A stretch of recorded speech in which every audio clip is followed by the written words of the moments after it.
Magtatanim tayo ngayon ng pampaswerteng halaman. So, iriripat ko lang actually itong snake plant na golden snake plant.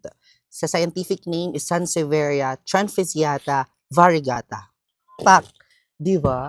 Ang bilis niya lang makuha kasi root bound na siya. Ibig sabihin ng root bound, maximize niya lahat sa pot. Okay, so we're going to put here in our new pot na nabili ko sa yellow basket. Ilalagay ko na lang, guys. And then yung soil na gagamitin natin, ito galing lang ito dito sa garden. Simple lang naman magtanim ng mga snake plant, guys. At saka mag-alaga. Yung kailangan nyo lang is hindi sila dinidiligan palagi. Kasi minsan naman umuulan. So, okay na sa kanila yung ulan. Basta nasa outdoor. Kapag nasa indoor naman, palagi mo lang silang ilalabas tuwing like once a week or twice a week. So, tatanim lang natin yan. And,